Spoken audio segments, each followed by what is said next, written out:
Some guy comes in just slurring up a storm. I didn't say you're the bitch. I was talking to think. Never mind. Fuck it. Never mind. Fuck it. Never mind. Well, you can be my little bitch, Raptor.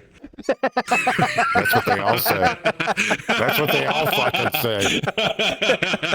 I want to tussle your little gray hairs. That's what I want to do. Oh, yeah. I got enough of them.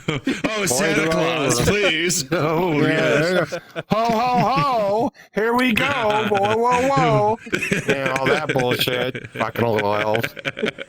With that said, welcome to Metaverse Degen. I'm Lion.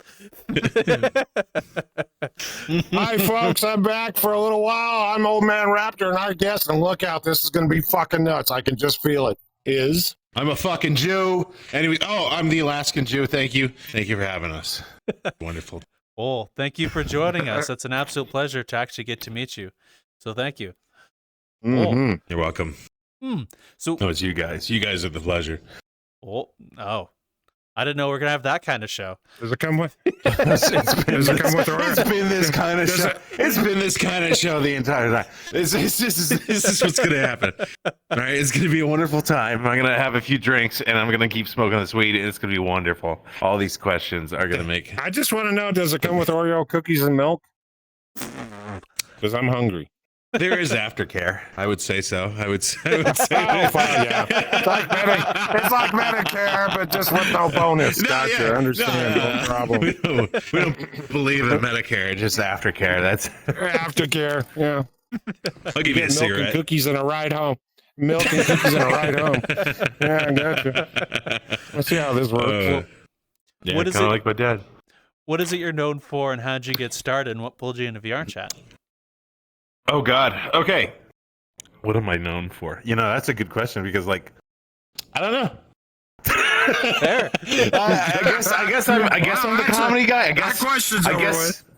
Well, I mean, I guess I'm the comedy guy, like Punchline, kind of like that. But when I think about it, what am I known for? I don't know. Fucking being a jackass, probably.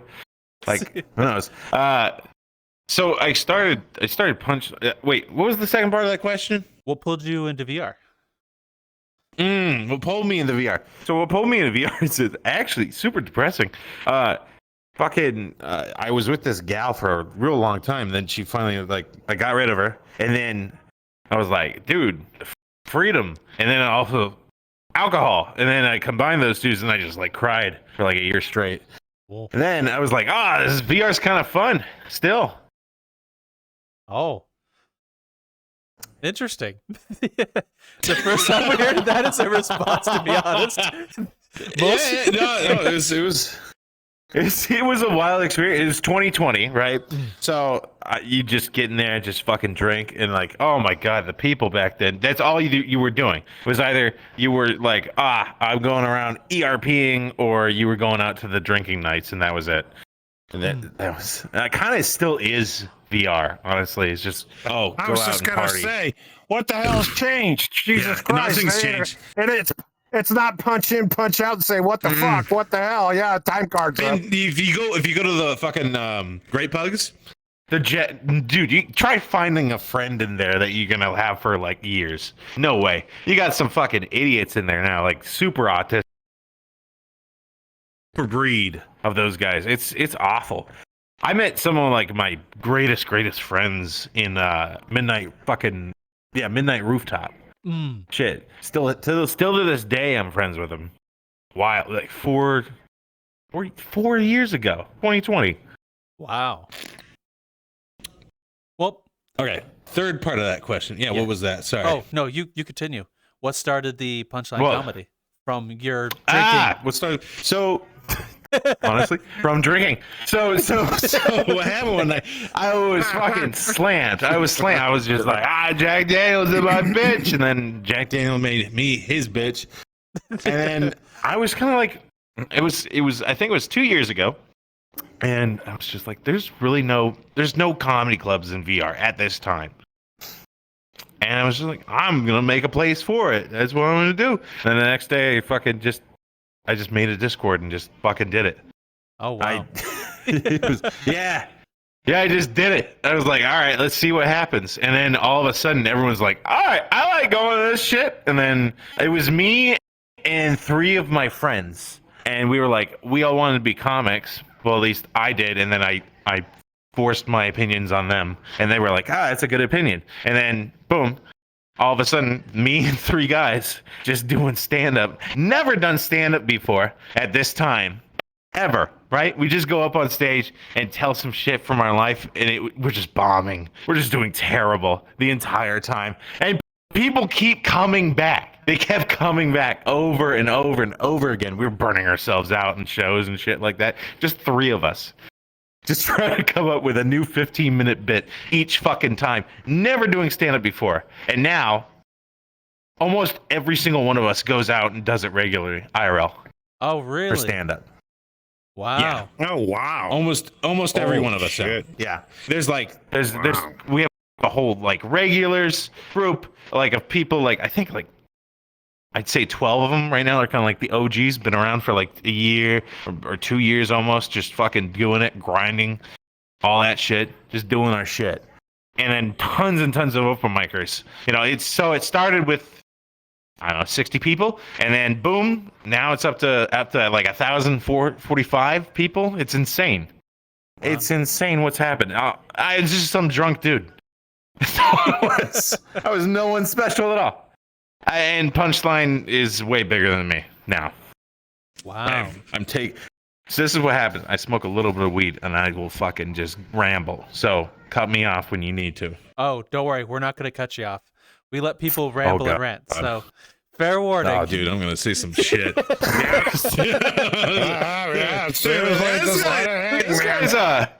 guy's kind of an Alex Jones type.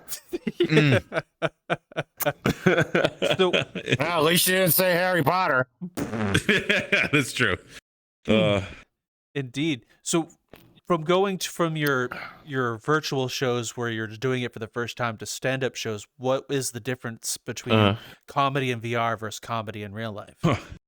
People laugh a lot easier in VR, 100%, and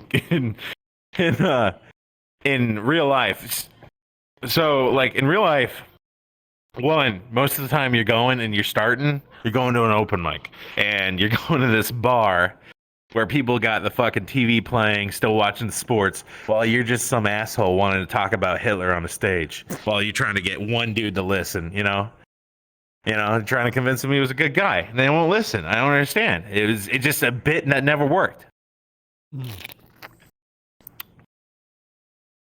It was sarcasm. Anyways, so, but we all look at you like, okay, didn't work, huh? Damn, tell us more about Hitler and his happens. speech. Yeah. Shit, education over here. We're gonna have him stand up and go. Education 101. Hitler was a good guy, but he actually passed out. We just don't know where he went to.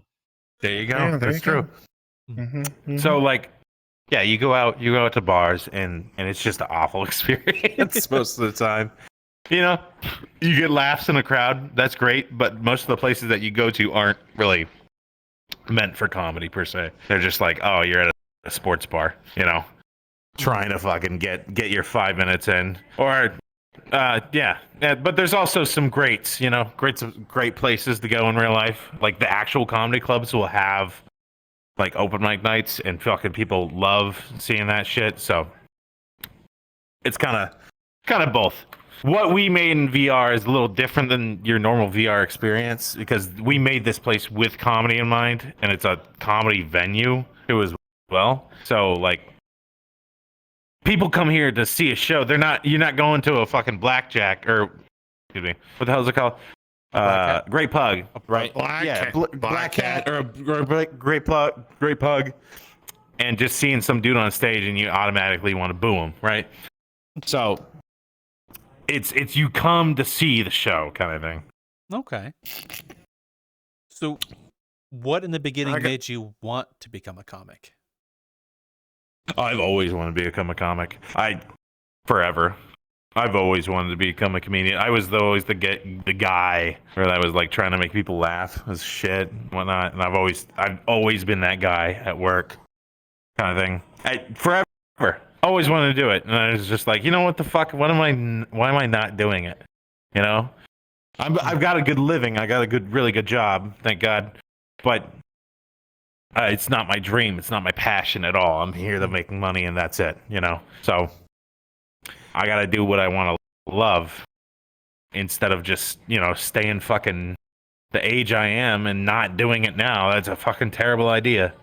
You know, just imagine you wake up 33 years into your life like you, and then you're just looking at your work and you're like, fuck, I've been doing this the entire time when I want to do this. Like, fuck, dude, you gotta take risks. I mean, what I'm doing per se in VR is not a risk. It's an easy way out. A lot of the comics beforehand, they looked at jobs that were perfect for them, and then they were like, fuck it, here we go.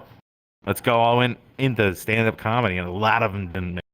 A lot of them ruined their fucking lives out of it. So, well, not ruin their lives, but financially. So, what makes you say doing this in VR is safe? Safe as in like, one, dude, your employers are never gonna find this shit. You can say whatever the fuck you want on this shit. You have to worry about any of that. Any of such a bitch. Oh yeah, and then get away with it, right? Yeah, exactly. No problem. Yeah, I gotcha. Exactly. And it's free. You know, that's one thing. Like, if you were to start your own club, that is, oh my god, the stipulations you have to do in real life. Like, I'm playing with the idea of like, oh, well, this is kind of training me to own my own club in the future, maybe something like that. But I'm playing with the idea, just looking at like getting a venue and buying a venue in downtown Orlando would be probably like $200,000 I'd need in total. So like, yeah, this is 10 times easier than it's a great place. At least the bright part of the whole situation, what he's talking about there, Lion, is his bank account doesn't show zeros after it's all Damn right. Got to think like a Jew.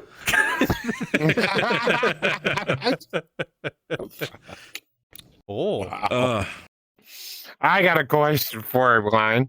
Yeah, okay. Yeah. And I ask this to most everybody that we interview and stuff like this. Okay, when you first came into VR, when you first started VR, and you hopped into whatever world it was, and you saw it, and you got the hell out of there, what was it?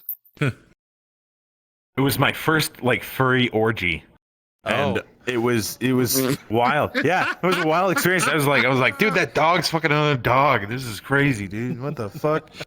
So, like, I know I would go up to people and, like, while they were doing it and making their sounds like, you're not doing it right. Just a little bit lower, a little bit lower. There you go. There you go. Now you're getting into them. That doesn't sound like a woman. Oh, my God. And I was subsequently kicked. Yeah. No, they want you to stay around for another hour. That's they true. Want to make sure I was they trying to get them tips. They needed tips. Oh, yeah. Well, someone was getting a tip. Yeah, exactly. Exactly. They needed him. That's what they needed. They needed a good anal plug. That's what I got another one. Even vibrates. I got another one.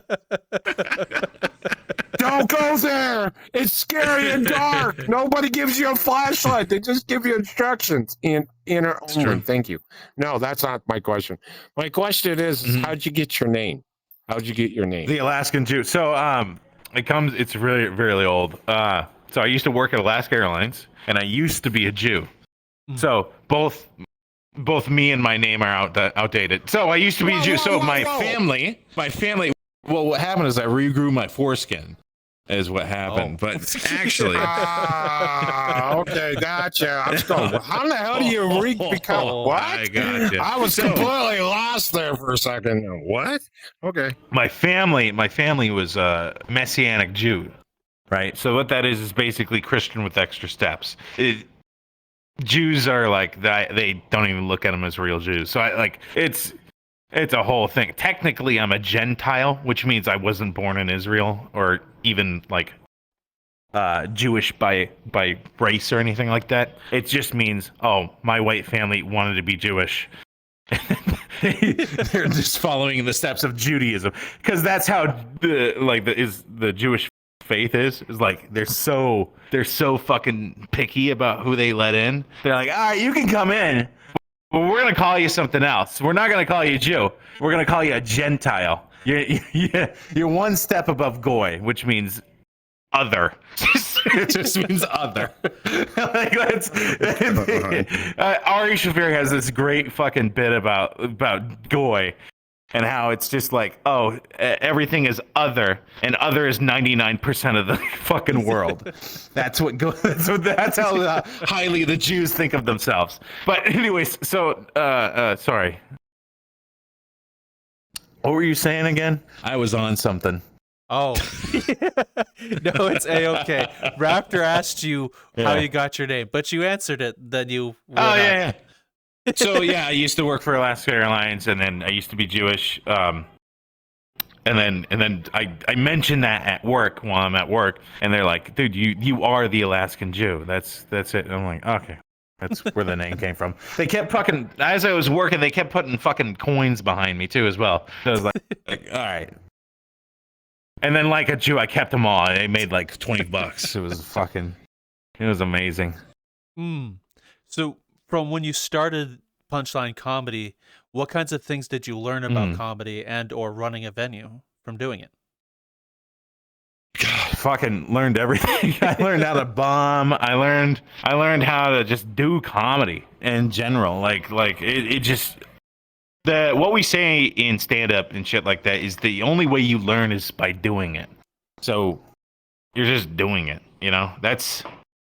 There's no advice I could give a comic besides just fucking do it. Just write and do it. Because like when I first started, I didn't know what the hell I was doing, but I just got up on stage and tried to make people laugh, and then it seemed to work. Wow. Yeah, there's a lot more to it, but I'm not sober. Fair. Well, to be fair, like most things, just doing it's always the best advice to do. Yeah. You can't really gain experience from staring at something. Always you're reading a book. Damn right. Instructions only take you so far. You just have to make mistakes. That's all it is. It's how you learn. You make mistakes and you're tracking fucks up. So you're trying to say, line, where we have to get him a condom so he can actually, read the package first before using? That's right. You just do it? By condom, you mean get you a jacket? Damn right, dude. You're going to my penis hole.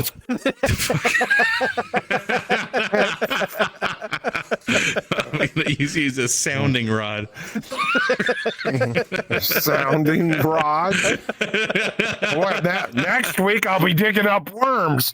You just go over there, vibrate, and then the worms will come up.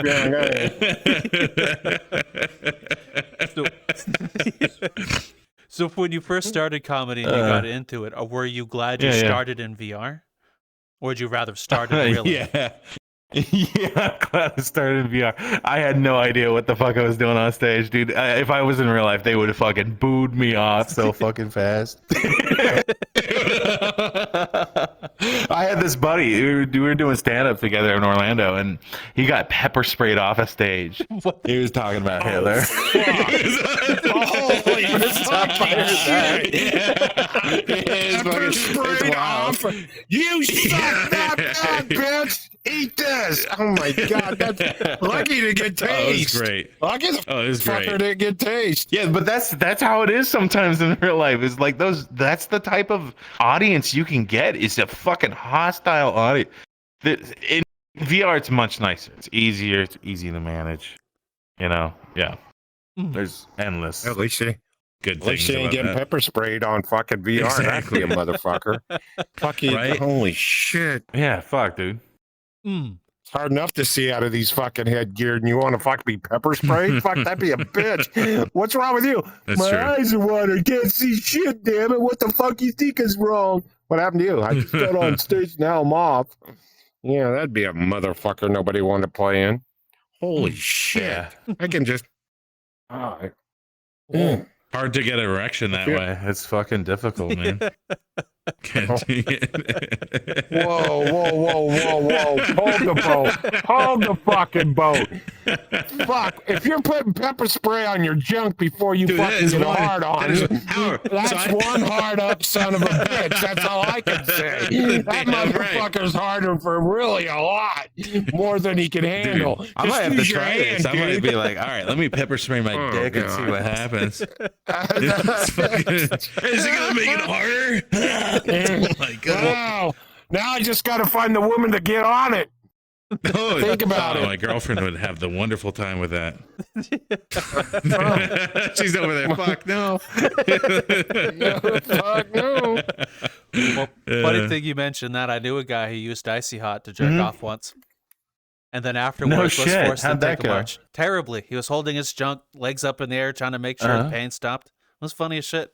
Only did it for $5. Oh, fuck. I get it. $5? Yeah, What a just dumbass! $5. Fuck! I would have asked for 100 before I fucking man, play that's that a lot of stupid pennies. All right, that's a fucking lot of pennies. Oh, That's like yeah, 500 in pennies. Yeah. Sure you don't want to give him slugs too and tell him now it's a cheap bitch or what the fuck? I'll get paid Holy in foreskin. shit. I don't mind. Oh, okay. Well, yeah. Okay. What has been running Punchline like for you while you're doing stand-up in real life going back to here? Wait, okay, sorry. Say that again. After doing real world stand-up, what has it been like for you coming back to here running this venue, seeing things from the other side of the headset? It makes it much easier. It makes it so much easier. So like if you do it real life, you'll do successfully. It's like a super amount better than you would not doing it, because like, one, you can probably get 1 mic, 2 mics a week at most in VR. Real life, there's mics all the time, especially if you live in a good city like Orlando or New York, anything like that. So many mics running all the time, and it gets you in front of a crowd. It's more terrifying, but it makes you 10 times better comic. So that's why a lot of the comics that you see that are regulars are just IRL comics, because they're just doing so well. They're doing so well. So, that's actually quite interesting, because like for the DJ scene, it's almost, what I hear, the exact opposite. For an example, you can get so many shows here in VR versus real life. That it's actually right. I didn't know that. Oh, okay. What is the real life comedy scene like? It's going to a venue, getting a depends slot. on the city. Okay. So, like, depends on the city. So, like, if you live in fucking Oklahoma, yeah, good luck. You're not gonna fucking find a mic anywhere. But if you like live in New York, Orlando, most big cities, you'll be fine. Now, if you're living in Seattle, the type of comedy you can do there is not that great. Like you got to really watch what you say. Whereas if you go to Austin, Texas, you free speech all the way. So every mic is a free speech mic, at least I've noticed in real life. But the crowds don't care. Like if they're fucking special ass crowds like you get in Washington, some of them are gonna be real bad. Even something that kills in like Texas will not kill up there. You won't have the same reaction or laughter or anything like that. Interesting. Well, Hey, Lion. I'm just curious. If you're in Texas, you wouldn't have to be pepper sprayed. They just fucking shoot you full of holes. Damn right. oh, There was a comic that got killed in Austin. I think. Really? This is way back, not anytime soon. Way back, yeah. Or I don't know if it was Austin specifically, but yeah, he went up on stage, fucking offended someone, and then they shot him afterwards. Yeah, it's fucked up. damn. Holy fuck. Remind me not to do comedy in Texas. No, I don't know if it was Texas, but yeah. I mean, that So also again. was the 90s. So, like, things are a little different. Well, that makes sense. Yeah, that's understandable. Yeah, shit, like 8 Mile was going on, all right? Like, fucking... I hear you. Yeah. Oh, But also that brings me to a point, like, so that's why Punchline, like, everything's a free speech mic everywhere else. That's why Punchline's a free speech mic. You'll notice that if you come to our shows, you can say anything you want on that stage. Anything you want, and that's how it's always going to be. Specifically because if you're trying to make people laugh, and you're doing if you're using the right words, how to say it right, you can say anything on that stage. Louis C.K., take him for example. He's got a bit about the N-word, and it's probably one of the greatest bits I've ever heard. I don't know. I probably shouldn't say it here, but you should definitely look it up. He's got a great fucking N-word bit. You can say every single word. They're words, all right? That's how it works. Don't get offended at the word. Get offended at how you're using it, right? So that's what I tell the comics up there. I say, hey, listen, if you're going to bomb, it's on you if you use that word. But if you use it right, you're going to kill. So learn how to fucking use the words, right? Try not to be edgy, That's hack. Edgy is hack. There's edgy that's fun and not necessarily hack, but like if you're going up like, oh, this is the N-word, and like no one's going to fucking laugh. No one's gonna fucking laugh.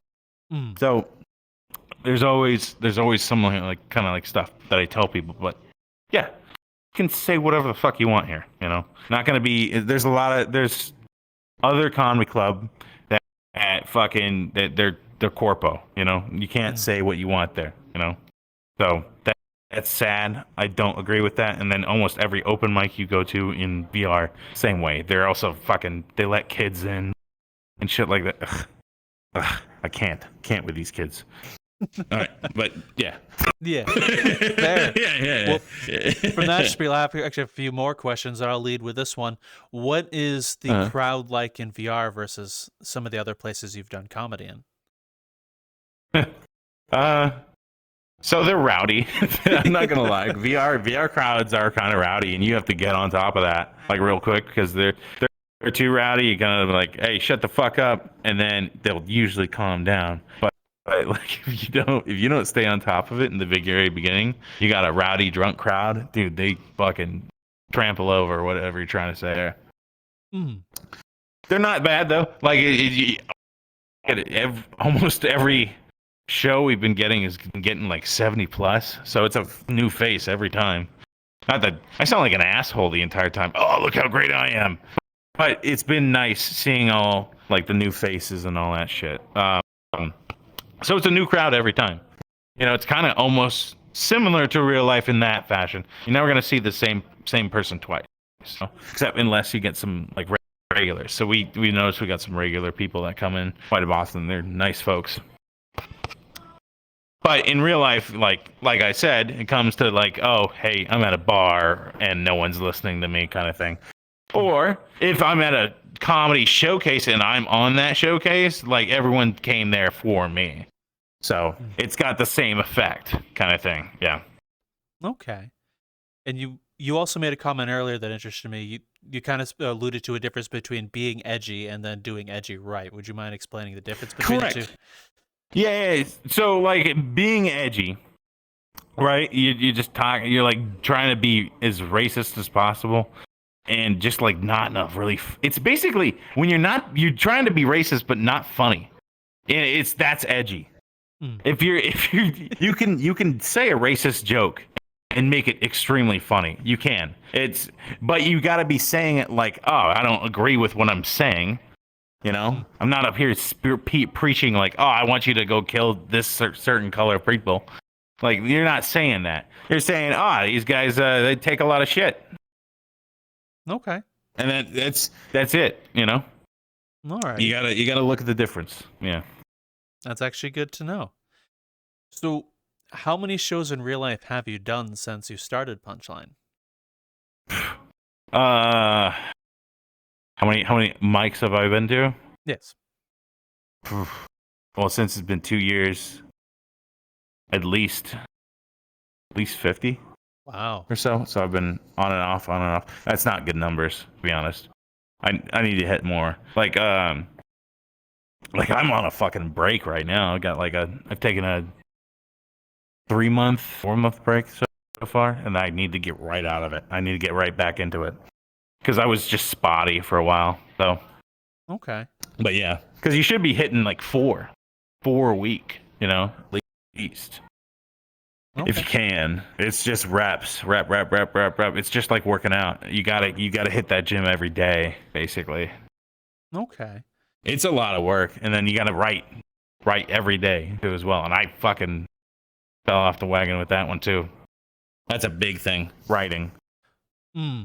So what's your writing process like when you write a joke? Well, if you're write one, what does it look like?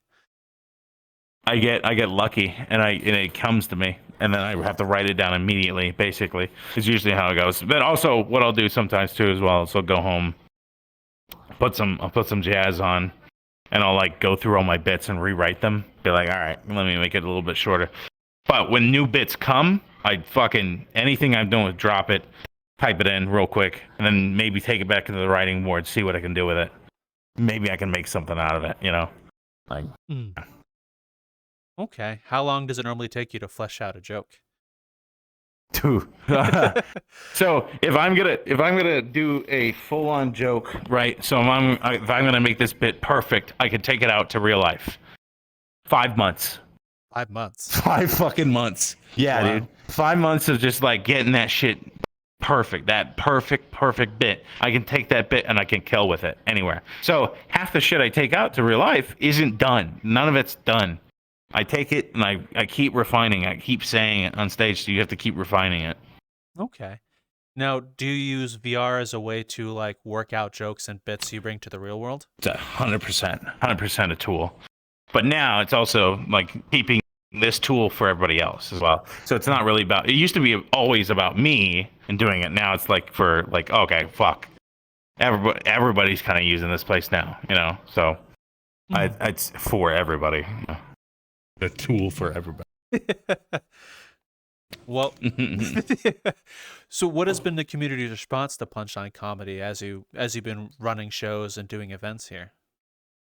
So far, very positive. Like we get, we've had VRChat team people like Straz and shit like that, like come see our shows and whatnot. So, nothing negative so far. I mean, some people would be like, those guys, they say some stuff on stage, but like, hey, guess what? That comes with the territory. It's fucking, we're gonna offend you. Every show we say, all right, there's 2 rules. 1, you got to be 18, and 2, if you're offended, please kill yourself. Like that's it. That's it. It's super easy rules, right? And people get offended. That's always gonna happen. Comedy, always have, always will. So if someone was offended or upset at something you said, how would you deal with that normally? Hello, I'm going to quickly interrupt your video. Please come follow us on any of our socials. We have a card down that way in the description, Metaversedegen card.co. You can find us on Discord. You can find us on Twitter, which X, whatever. Right here in this space, you'll see the @ you can find me, Lion. And as well, we have a Patreon, which we've started a whole other show as a thank you for those who've signed up, such as Training Fangs, Forbidden Zero, and Niche. So thank you all for watching the video on how these games are going. I'll leave you to the rest of it. Enjoy. We don't care, basically. Yeah. we don't give a fuck. So we don't talk to them. We don't tell them anything. We don't make sure that we don't put them in a fucking corner. We say, all right, enjoy the show or don't. And if you fucking make a ruckus about it, then you're getting out. You're getting kicked out, right? So like anybody that starts like fucking trying to heckle constantly or tries to disrupt the show, anybody jumps on that fucking stage, getting rid of them immediately. Kind of thing. So that's the only thing we restrict on. Other than that, we're the most chill people, right? Like you can say whatever you want here, drink as much as you want. I don't give a fuck. It's your life. The only thing you don't do is mess with people that have been writing and performing and literally are giving you a show for free. This shit's hard. Like this shit's hard to do. Like stand up is hard to do. What I'm doing, like where I'm providing all this, not hard at all. Stand up is hard. The performing aspect is hard. So I hate it when fucking retards come in and I can do better than that. I'm like, all right, come to a fucking open mic. Tell me you can do better. You go on my stage and make me believe you can do better than the guy that's on stage. And I'll give you a shot. If you're funny, I don't give a fuck. All I care about is if you're funny. That's it. I wouldn't make it. I'd be fucked. I would make it. Everyone's gonna start somewhere. You know? No, it's not. It's I mean, first you thing suck. everybody's So gonna. you're awful. No, I fucking. no, it ain't that. It's not. Well, I do suck. What the hell? I prefer licking, but not sucking. But it's not there that. It's pretty bad when everybody comes into the show. They'd have to have mind frame glasses because the short fucker's on the stage. Right. When the fuck's the short fuck up here? Yeah, I don't get. There's no height there. What the hell? I hate midgets. You're right. Yeah, they're a real bitch. Yeah. It was fucking. Sorry, little people. It's even fucking worse. It's even fucking worse when you got field mice out running around on the stage. You don't want that kind of crap. That's true. I hate those. I hate those. Yeah. So, Yeah, what it's real was some bitch. of your first shows in real life like when you decided to pull it out of VR? Oh God, fucking awful.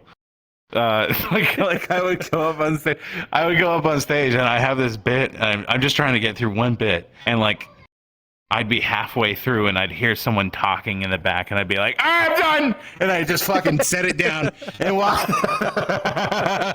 It was awful. Or like, there's one time where I just kept calling myself a faggot. Like I just couldn't stop calling my. I couldn't. I was like, oh, I got one laugh off of it, so I was like, I'm gonna keep doing it and see if it's funny. And everyone was like, all right, look at. That was weird. I get off, and the host behind me, and like, well, that guy was obviously a faggot. Fucking killed him. Wow. Oh, But no, It was like doing it for the first time. It's always gonna be something going on. But yeah, no, it was a learning experience for sure. and I'm sure. So, what was that moment from VR that made you decide you wanted to go through with that first experience in real life? What, like, Yeah. like I was probably like 6 months in maybe of Punchline being a thing, and I was like, all right, let me give this a shot. And I also met a buddy, and he met me through Punchline. He came to one of our open mics, and when we met in real life in Orlando, dude's already been doing comedy for quite a while, and he kind of showed me the ropes. He was my little mentor kind of thing. Mm. And then, he was super, super cool with me. Travis, great guy. And he kind of he was there with me, fucking watching me fail and burn up there. And he was like, all right, keep going, keep at it. That's all you got to do. That's it. Just keep at it. So honestly, yeah. what keeps you keeping at it? What's the reason you still do I it? hate my job, and this is all I want to do. I hate my job. I hate my life. Job. That's not true. I don't hate my life anymore. I have to say that for HR reasons. So the real reason though is like I love comedy. Fucking love comedy. I've loved it since a young kid. It's all I've ever wanted to do. This is it. This is the dream. You know? Wouldn't be doing anything. I have a really good job right now, and I would rather not be doing that. I'd rather be on a stage making significantly less, just fucking going up there and just talking shit. Okay. So, with doing comedy specifically, what drew you to it initially? Like from way back when? Oh God, it was like I was a third grader, and basically I just kept interrupting the class every fucking day until the guy was like, all right, dude, what are you doing? So he has me stay after class, and he's like, hey, have you ever, you know what a comedian is? I'm like, oh. He's like, well, they're people that go on stage and make people laugh, you know? They make their living that way. I was like, fuck you, teacher, I don't give a shit. So I kind of just burrowed inside me the entire time, and then finally kind of like, when I kept going to the job that I hate, and I'm just like, all right, why am I here? I don't fucking know why I'm here. Why is nothing making me happy? Realizing, oh shit, this is shit has been inside me the entire time. I learned that. I realized that like when I was 19. Now I'm 27. So I've always wanted to do. Always. Always. So, Yeah. what were some lessons that doing comedy, real life and VR, that stuck with you with your own life? If you say too many slurs in the same sentence, people get mad. It's a common one. Just keep that for the office. You know, make sure not to say too many, just the right amount. And it usually goes pretty well. But I mean, stand up is a very specific type of thing. Honestly, it teaches you how to fucking be confident in yourself. That is one thing. People need confidence. Like, now, if you're a weeb, get rid of it. But people need confidence. Real people.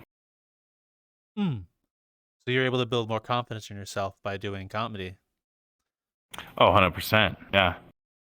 Well, that's actually really awesome to know.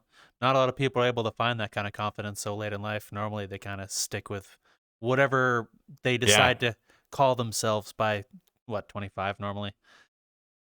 Yeah, right. Exactly. No, I agree. Because, like, if you keep, I don't know, like, when I'm on stage and I hear everybody laugh, that fucking, I'm the man kind of thing. But then also, comedy will also take your confidence and then crush it into little tiny pieces into fucking pixel dust on the floor. Like, when you bomb, you feel the worst you could ever feel in your entire life.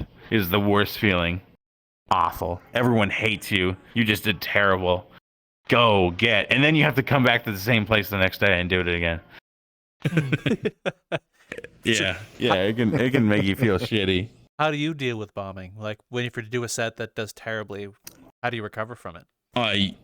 I drink it away. I just fucking get that shit out of there. Get that shit out of there. No, I embrace the bomb now. I used to fucking get devastated over them, but I embrace them now and be like, all right, it didn't work. I know. And then I know I haven't had a good bomb in a while too as well. I haven't had like one where there's one time. So I was doing a show. I was doing a European show, and I was with these bits that I knew worked, and I knew they were good because I use them all the time, real life and VR. Like, they kill. Doing this European show, probably go on for 10 minutes. I get like 4 laughs. I'm like, what the fuck? I'm saying these bits correctly. I'm saying everything correct. And nothing. Just get nothing from a crowd. It was awful. It's the worst experience. Then the next guy comes up, just murders, just blows me out of the water. Fucking murders. I'm going around being like, these fucking Europeans, they just don't laugh, at all. And then they laughed at my buddy. I'm like, fuck you, dude. So, what kinds of things do you use to gauge the crowd before telling a joke? Do you have all the jokes you want lined up, or do you kind of go with the flow and from there? I do like I usually have like bullet points on each end, and then this is my order of flow. So I'm still kind of learning to, especially like even 2 years in, you're still going to be learning. You're going to be learning forever. 2 years in, I'm learning like, okay, so if they respond well to this, go to this. If they don't respond well to that, go to this. But like, and then sometimes you just gotta like, you also have to double down on something. Like, they might not respond well. And then you're like, I'm going to just keep going. And then they'll be like, all right, this is pretty funny. So like, you got to find that line. Every crowd is different. You got to find that line where they're just like, all right, they're hard about this. They like this. They don't like this. And then you got to walk them, as Louis C.K. says, he's a great guy, great comic. You got to walk them to that line. And you got to step over it with them.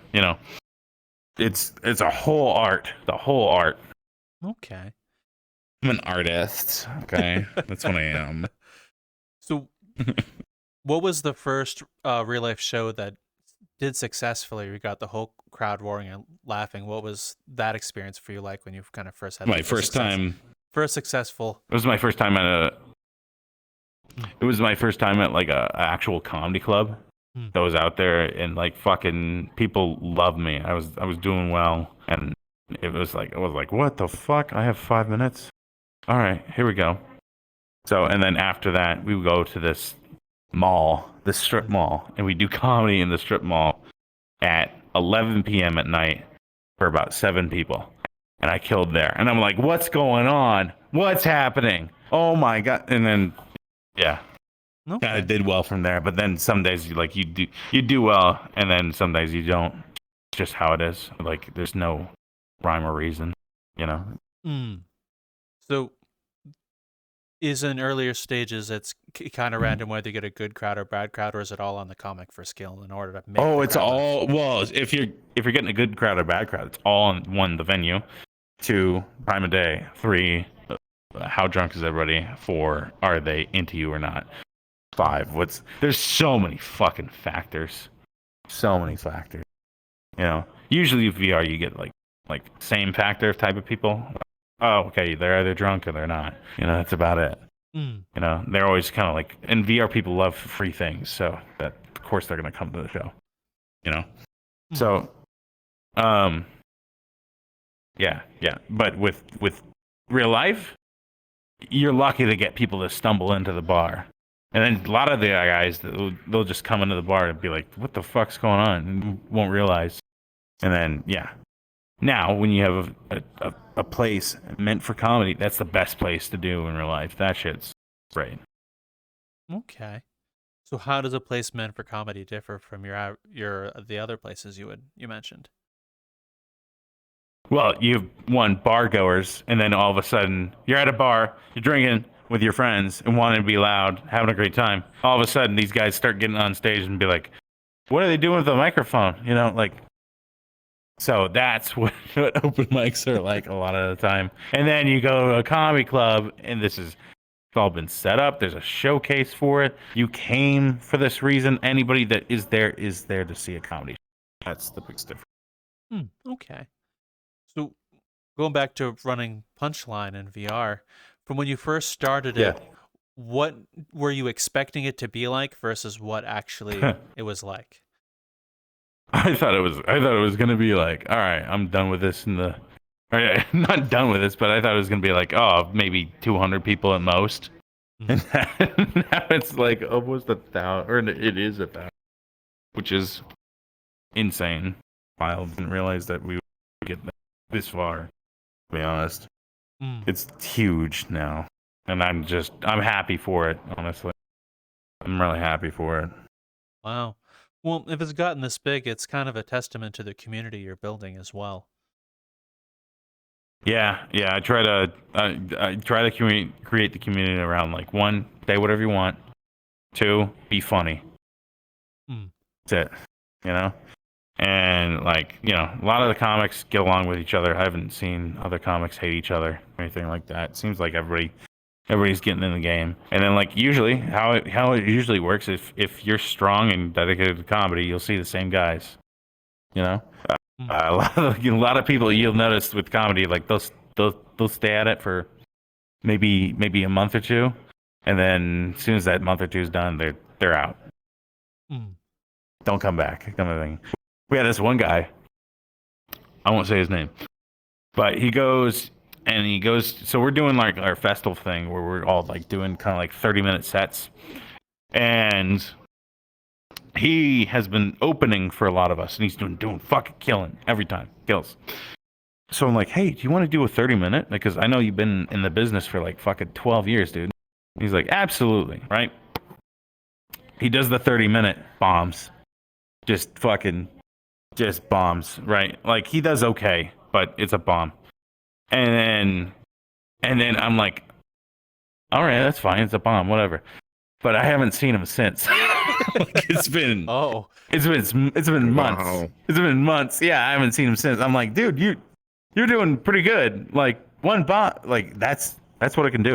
It can destroy a person immediately. That's how quick it can go. You know.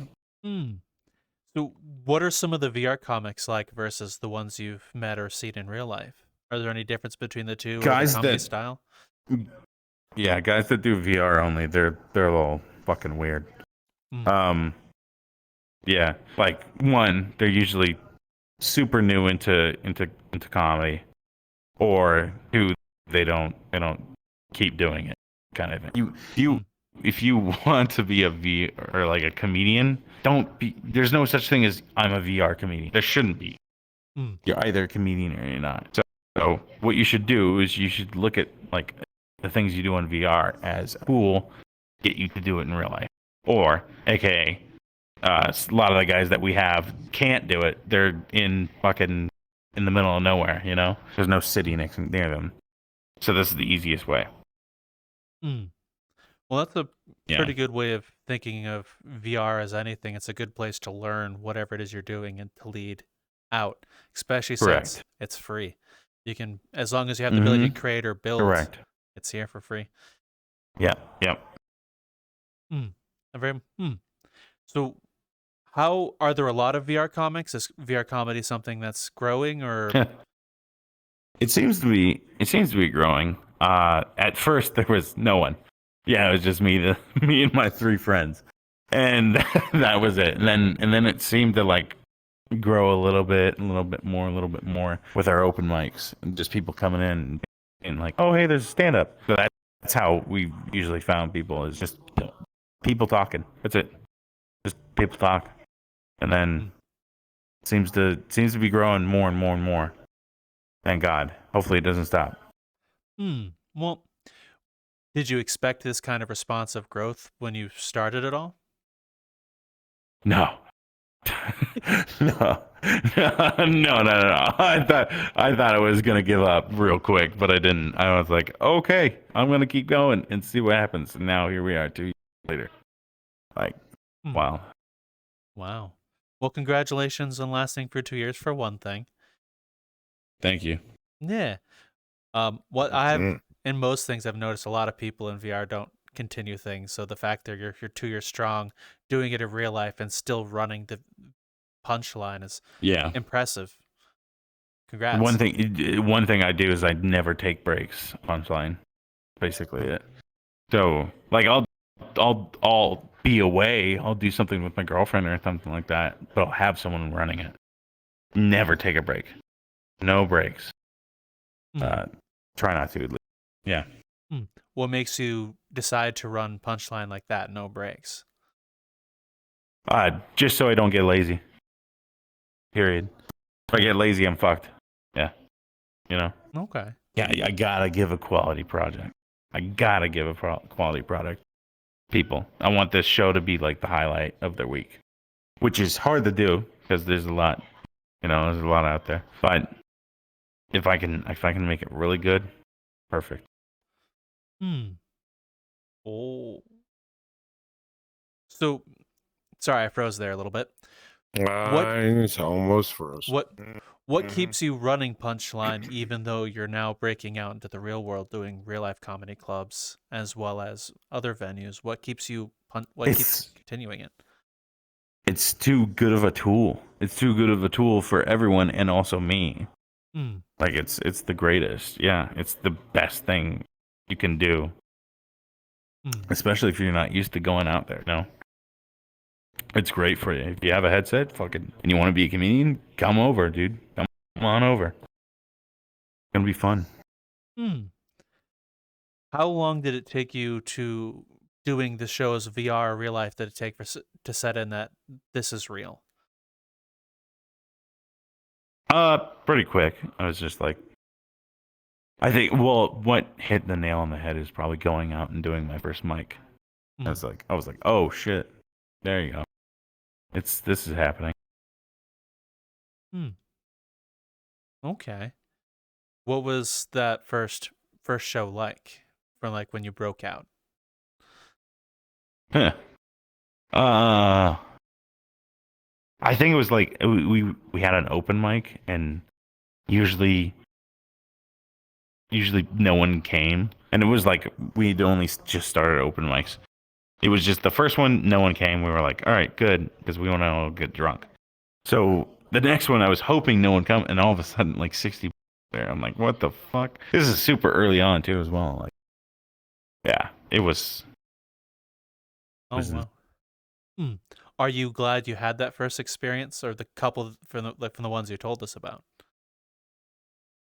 Yeah, no, I'm glad I had those. Like, They helped out immensely. Okay. So how long did it take you doing them to pick up a regular routine and a method to get better at writing your jokes? Or bits? Honestly, self-discipline. That's what it was. Just self-discipline. Like, you just gotta write every day. It's just how it is. Most of it was just, a lot of it was just writing. That's what you gotta do. Write a lot and be funny. That's it. That's the only two things you gotta do. So, do you sit at a computer? Do you have a notepad or use your phone with you everywhere when you get your ideas? Or... I'll use my phone if I'm out and if something comes to me. But usually I have like a bunch of journals that I write in, and just it's all a mess. Just there's no fucking structure to any of it. So trying to find something, I'll literally start a new journal trying to find something. Okay. So, with that said, how many unfinished journals do you have? Like 2, apparently, and then 1 finished. So, yeah. Okay. Now, when you look back at your notes, are you able to decipher what you meant? No. God no. Some yeah, so like some of them I write forever ago. And I'm like, what the fuck, dude? yeah. Okay. They're awful. Yeah. So, what's next for Punchline? Like, do you have any like future ambitions with it, or things you want to try next? Yeah, we're getting a new map. So we're getting a new map, kind of like South Miami Beach. It's gonna be fucking sexy as fuck, and it's we're gonna try and do something special. We're gonna basically have a show going on, or one of our showcases, while there's an open mic going on at the same time. Okay. And then have like create a whole entire like little experience like that where there's 2 shows going on. You can go in the bar, have a drink or something, and maybe play a little blackjack with our bartender, probably be me. And then you can go to the open mic after the show is over or something like that, or while the show's going on, or something like that. It's gonna be pretty big. It's gonna be pretty cool. Okay. So, what does it take to run a comedy club here in VR? Like, how much staff does it take? What kind of work does it take to keep it flowing? I just do it with me. Oh, really? That's it. Yeah. I have a co-owner. She's great, but she's busy most of the time. You know it, true, bitch. Is your boy from fucking what was that HBO documentary? God, I can't even remember it. We met in virtual reality. Oh wow. Fucking is your boy from we were friends forever, and she probably hates me right now. I'm mentioning her. She's the superstar. She's like, oh my god, she's so famous. Is your boy, you're so famous. I'm like, so she hates that. But she's wonderful. She's one of our other staff, and then a lot of the other guys, like the other comics, they'll just help out with like the light or anything like that. There's really no staff, per se. It's just me. So I'm just in there running the show, and then the other comics know how to run the show. So hosting, comedy is very self-sustaining. Like everybody, you learn how to host as a comic. You learn how to all that stuff. Like there's no staff, just me. Okay. No. Yeah. And Isabel. Oh.